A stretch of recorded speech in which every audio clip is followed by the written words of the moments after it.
So there's a difference between advising a young person, say, on what they should choose to study in college and be in life, than, say, talking to someone who's already been through 20 years of career and wants to change. In both cases, you look at the dashas and the overall chart, the current transits, basically everything that's going on. Will the chart allow their dream? They often have a dream they want to do, something they want to do. Do you see the chart allowing that? People think the 10th house is career. That's ups and downs in career, and will you rise in general. The 10th house is a height indicator house. The 7th house is trade, what you do, not just the 10th. The thing you're involved in is straight across from you.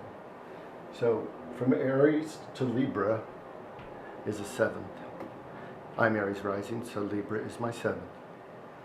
That determines my trade. So we would look, where's the Lord of Libra? I have it in the 1st. I am my trade. My trade, 7th Lord, is in the 1st house, indicating the self and the head. And I'm being interviewed, my head, talking head. That's what I've done with my life, is teach and think. I'm me, and I'm in my head. That's been my career, correctly judged, very simple. The 7th Lord is in the 1st. I'm my own career. Now, the ups and downs in my career would be judged from the 10th, and indeed it's followed it. Like in my Jupiter Dasha, my career was religion, and in Saturn Dasha, suddenly I had to switch out of temple life and into jobs, one after another, because I was a husband and a father then, and it's Saturn in the 9th, so the whole time I was employed for years, I was thinking about religion and how am I going to turn this into the mission again, get back to those Brahmacharya monk days where I'm working with everybody else to serve Krishna and push forward his mission on earth. I was always thinking that, and then I found Jyotish, and I found a way to merge programming with something that's a Vedanga, something that I love, that Krishna loves, and whammo, 93. But I worked from 86 to 93, 85 to 93 in jobs, various jobs. And every time I was thinking about Krishna, and I would talk about that with the employees and stuff, and I would eventually quit. Now, to really think about your career or a change or something, first of all, what you do in life is most determined by your lagna and moon. Those two are the most sensitive points in your chart. Therefore, they are filters. They're weakest links. If they're weak, everything is harder. Okay, just to be general. Like I have a weak moon, and my lagna is mixed. The Lord is 12th from the 1st, which is not good, but the 1st contains a Brahmin planet, Venus, aspecting its own house, the 7th. That's good. And another Brahmin planet, Jupiter, aspecting from the 9th, exactly upon the lagna, from its own sign, in strength. So the high priest is aspecting myself from strength, in the house of priest and God, and the other Brahmin planet from the 7th came on to me. Now the 7th is 4th from the 4th, the mother's mother. What comes to you in life from your parents automatically is your career, sometimes, often, partly. So your mother's mother, her genetics, somewhat determine your career. Now think of the 11th from the 7th is your 5th. The gains of your trade is your 5th. The creativity of your trade is your 11th. The home of your trade is your 10th. 4th from the 7th is the 10th. So when we examine the 10th, we're examining what's going on in the home of the trade. That is where most people are concerned. What's going on? They sort of know who they are, but they want to know what's going on. So you would look at the 10th Lord, current transits upon it, and the Dasha, the current Dasha and Bhukti Lord's relationship with the 10th, to see. For example, the 10th Lord is over there in the 3rd, let's say.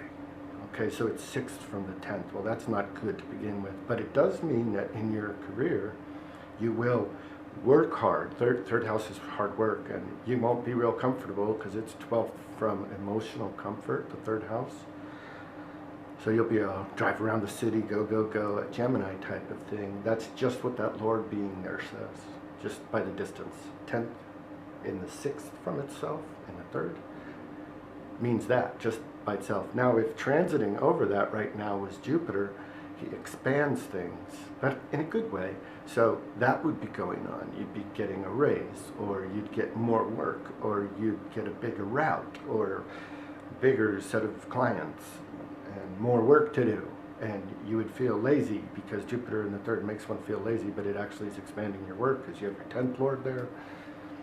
And let's say simultaneously Saturn is transiting your 1st, and you're feeling kind of old, worn out. An astrologer should look at all of these things and see, this person is, an astrologer can see looking at a chart. Someone asks, what's up with my career? An astrologer should look at the chart and go, how's his health? How's his mind? What are his desires right now? What's going on with his family life or her? How old are they? What sex are they? But once you got those basics about who they are, their age and sex in your mind, and you know the society they live in, you look at what's going on with them, and you might notice things completely different from what they're talking about. Like a woman talking about a new career. Why? You see, she's getting a divorce, or there's terrible stuff going on with her husband, planet, house, karaka, and maybe she's not going to be provided for anymore and needs income. And then you see that her natural way of getting income is through feminine beauty products because of certain planets you see in her chart. So you say, why don't you try feminine beauty products? And she goes, I was thinking of that.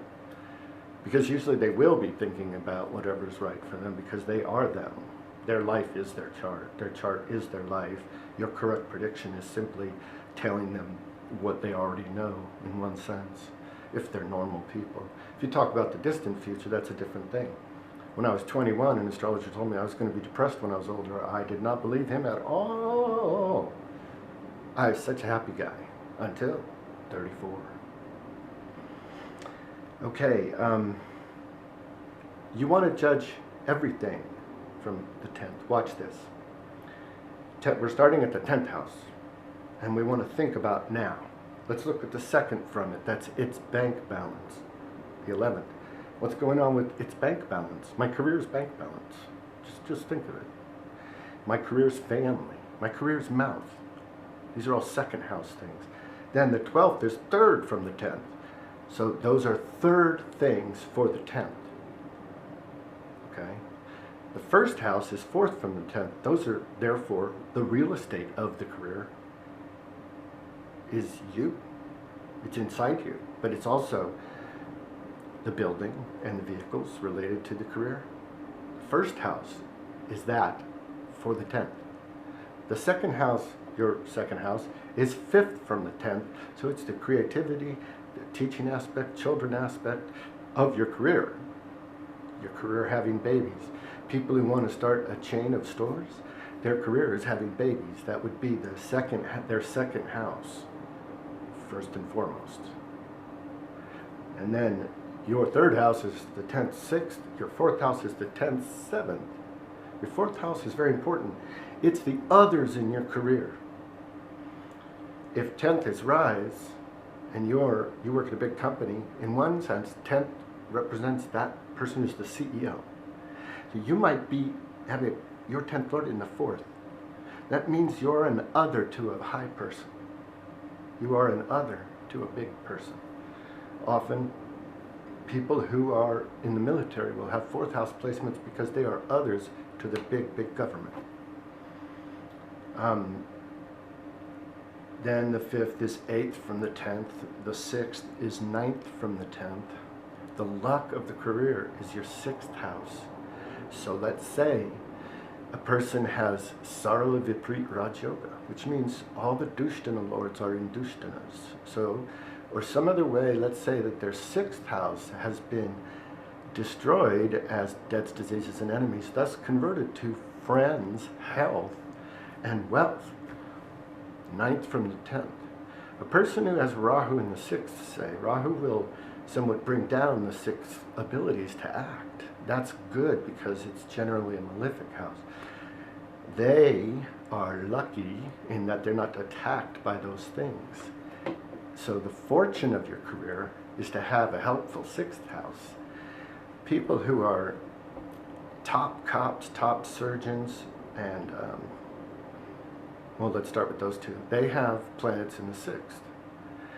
Like cops and fighters will have Mars there in dignity, like in its own sign, or in a Mula Tricone sign somewhere. So it's happy. Strong Mars in the sixth makes a person a fighter. Okay. So often cops and, let's say, spies or people who work for the police department as investigators very often will have Scorpio in the sixth with Mars there. They have energy to secretly investigate the enemy. See that? Bruce Lee and Chuck Norris have Mars in the sixth in Aries. They both have that fighter placement, these two most famous karate stars in America at least. So then we go on. The seventh is 10th from the 10th. That's true Bhavat Bhavam. The seventh is the career of the career. Hence it is straight across from you. It's your trade. It's what you're born with. Your father gives his 11th. Your father is 9th. His 11th is your 7th.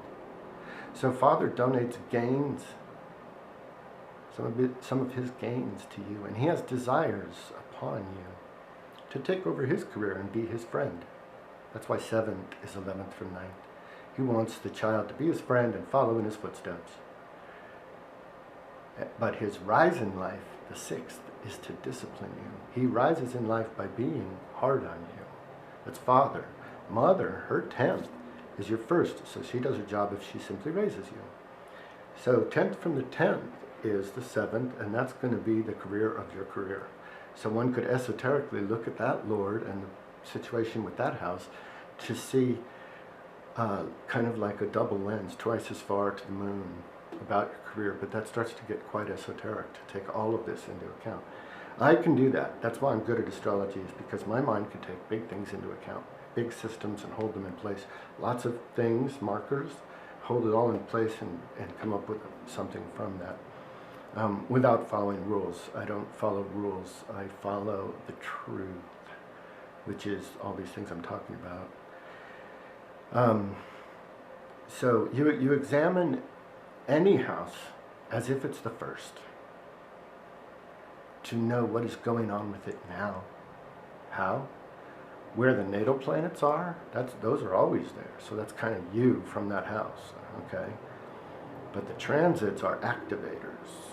Even the Lagna, transiting Lagna every day around your chart, activates things as it hits them. Oh yes. So when the Lagna throughout the day hits your moon, then your sun, then your Mars, those are moments when those things rise up in life. And the overall thing going on for you is the Mahadasha you're in, the big period that you're in, and then the smaller 9 divisions of that within it. The Bhuktis are sub-periods. Those 2 planets are really in control. Like I'm in Mercury Dasha and he's in the 2nd. So Mercury is communication, 2nd is mouth, so here I am speaking. He's in control of my life right now. He's the disease lord as the 6th lord, and he's the 3rd lord also for Aries rising, and he's in the 2nd. And all of these indications are coming true in my life. Like it's very hard for me to do things. 3rd lord is 12th from itself, into its own bed. My get up and go got up and went. My abilities have been dropping because of age and Asperger's and other things. That's indicated. That I will speak is indicated. That I will speak with authority, or with authority very near to me, is indicated. Because my Mercury is right with my Sun, combust. So that harms my speech. Indeed, I have a hard time speaking. But I speak with authority. And that sun is my fifth lord, which means teaching, and the sun is your life force. So teaching and my life force go together. I'm a teacher, and it's in the second. I'm a speaking teacher, and it's going to especially come out in Mercury Dasha, which is right now. And so this is how one looks. They have to look at everything, and then you'll know. There's no simple rules. You got to get to know what each house stands for from the Lagna. Like second is money, third is activities, fourth is real estate, fifth is children, sixth is, those are called karakattvas, things it stands for. The sixth house stands for debts, diseases, and enemies, right? Right. It's also the money of your first child, because it's second from the fifth. So we can apply the second house to the fifth house, and it becomes the sixth. Second from the fifth is a sixth. That's the money of your first child. So I can't stress this enough. Do the distances from all the houses, especially that one you're looking at right now, you have a question about, do all the distances and look where the transitors are and the natals, what's getting activated, and the dashas are controlling, so they have a say. And does the person's natal chart allow what they're talking about? Does it give them the right? Are they as big as they want to be, or are they bigger than they're shooting for, actually? You know, so you can really help. And also I want to say this. When you do a consultation or you see an astrologer, when something happens between an astrologer and a person, and the person is benefited and goes away and sees results in the sense that things come true as the astrologer said, what that proves is that astrology works, okay? And that determinism is real. So we're all in the one, and the one is directing everything. We can read what's going to be ahead of us somewhat via this science we have learned on this gracious earth of the divine creation. We can't do it perfectly, but if a person is meant to have a consultation and see this science working, that too is in their chart. It is in your chart whether you will meet astrologers, whether you can believe in astrology, whether your birth time is known or not, because that's really important, your birth time. So everything's in your chart, including whether you'll get a reading on a career and find the right career through your chart. So if that's not in your chart, you can't get a right astrologer to read your chart and get a proper reading, and you get all confused, and that's your lot. That's your lot in life. My lot in life was to soak up astrology fast as could be, and now I have to actually labor to speak about it. I used to love it, but you know, after 20 years, it's, you know, it's old hat.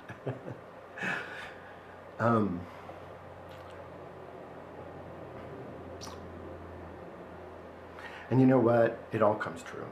So if there's a bummer in your chart right now, then there's a bummer in your chart right now. I'm in one. I'm a shut-in. I never see anybody. I'm often tempted to cry. I'm so lonely. But that's the way it is.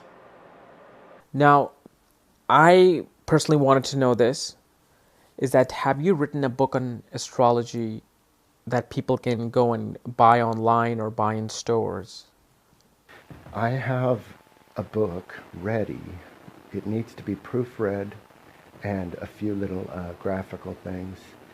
It's ready otherwise, and it just needs to be published.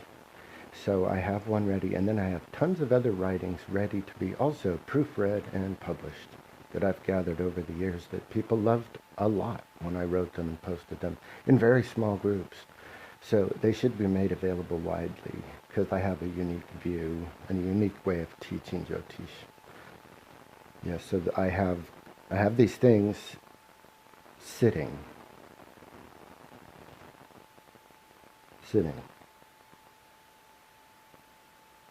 Now, I know that you were talking about the house-to-house system scenario earlier. Can you please elaborate a bit on that, on how this house-to-house system works, where fourth lord goes into the 11th house, might be a suicide scenario for the mother, How does that play out? The houses 1 through 12. 1, self. 2, bank. 3, abilities. 4, the heart, home, emotions. 5, children, creativity. 6, debts, diseases, enemies. 7, partners, spouses, contracts. 8, source of death, secrets, the genital. 9, God, guru, your religion, your faith, your luck, your long distance travel. 10, changes in your career. Will you rise in life? How will your rise in life go? Will you rise in life and be a big person, or, not so big person? 11th house. Labha moy. Labha, labia, lips, desires. That's from Sanskrit to English. Labha, labia, lips, Sanskrit, Latin. La, feed me. Desires, 11th house. 11th house is gains, desires. Okay, that's one of the 12. The 12th house. Endings. The end of life. Your interpersonal space. Like where you masturbate. The headspace you're in there, that's your 12th house headspace. So these 12 is loss. Best to think of it as loss. Let's call it loss. 11, desires and gains and friends. 12, loss. 10, career. 9, God. 8, source of death. 7, partners. 6, debts, diseases, enemies. 5, creativity and children.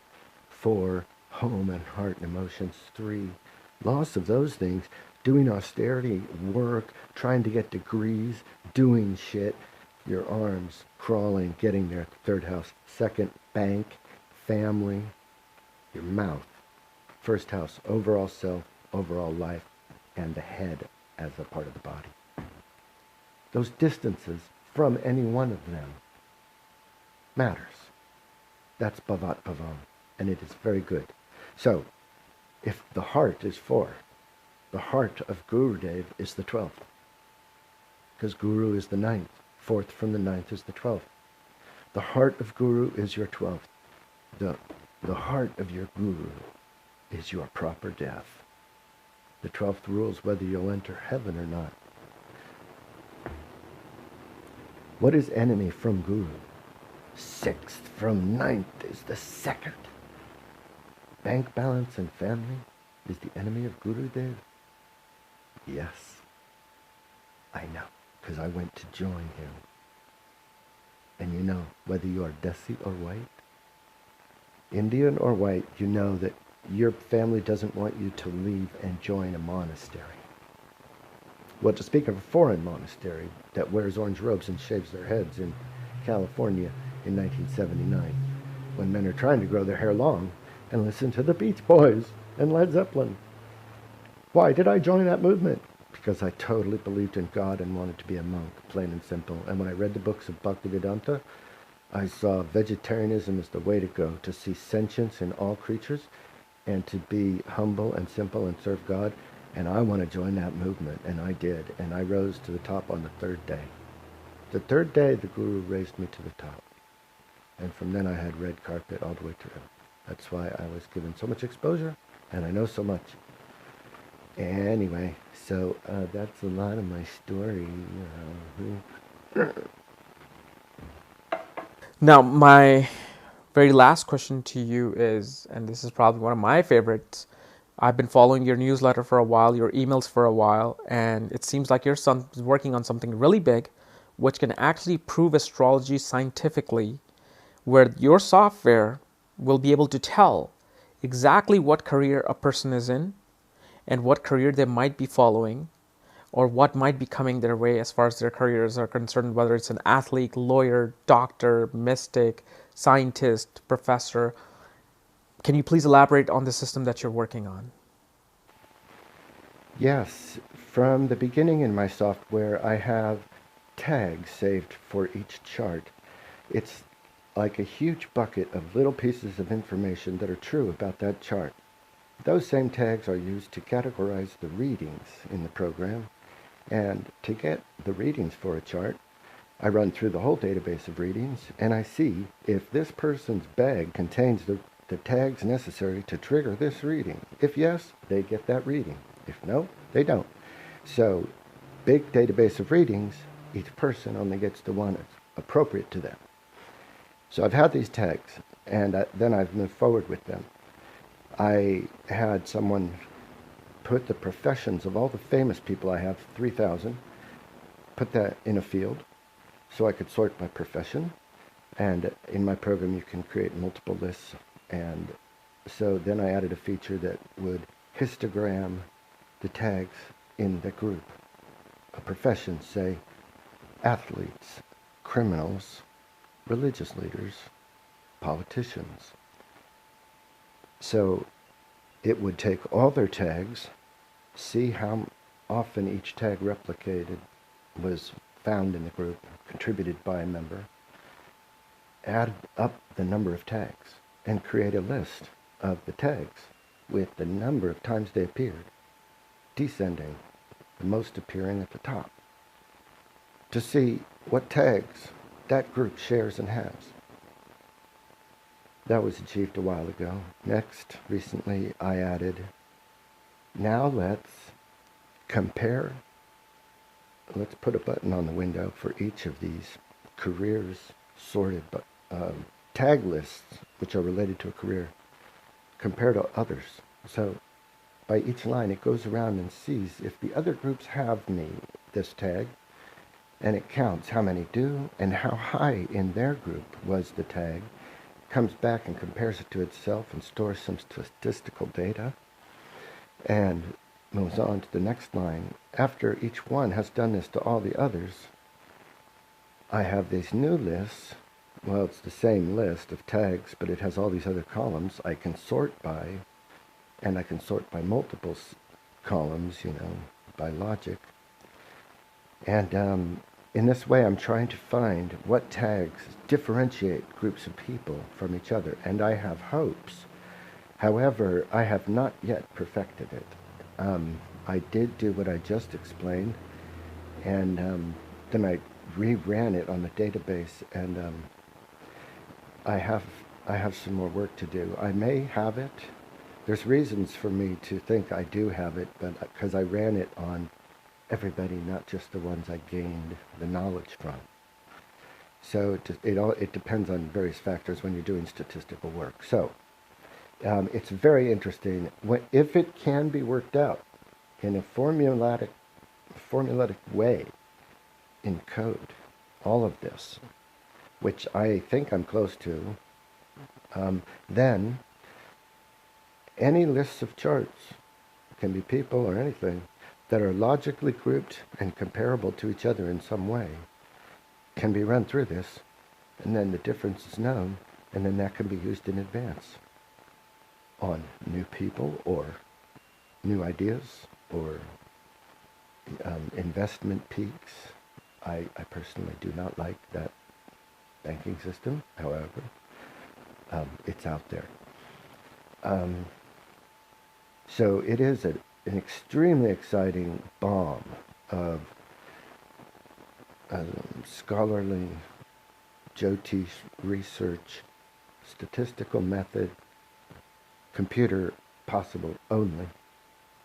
And again, I think it's amazing that I get to be the witnessing soul that gets to witness the incarnation known as Das Goravani and see this life from inside, although it is not mine, as nobody's life is theirs. To see this property of God being directed by God to study these sciences and spread it on earth in this way, I am very grateful to be that witnessing soul. I have no idea how I came in contact with such good karma. To be white, whisked off to India at a very young age, taught everything at the top, allowed in as the youngest member in groups of men at the top of really serious Hindu ashrams. And I was able to learn it all. I was able to absorb Sanskrit and Bengali and please sadhus very easily. It was second nature to me. And Where was I going? Well, thank you so much for giving me your precious time, Mr. Das Goravani. This was probably one of the biggest highlights of my YouTube career as a teacher of astrology and a follower of astrology and a student of astrology. Been wanting to do this for a long time, so thank you so much for your precious time, sir. And as far as the audience are concerned, you guys don't need to worry about it because Mr. Goravani is going to be back again on my channel within a month or two, because as you know, it takes a long time for him to prepare for mentally for these answers. But we're going to bring him more, ask him more questions regarding astrology, and he is eager to answer them. He would love to go for another hour, but you got to understand his condition, his mindset. So he'll be back, not to worry. But in the meantime, check out his website, check out his Facebook page, check out his YouTube page, interact with him, look at his art. Amazing, amazing person. He will not disappoint you. Okay, so thank you everybody for watching this interview. This is just one of the most amazing highlights of my YouTube career. Thank you.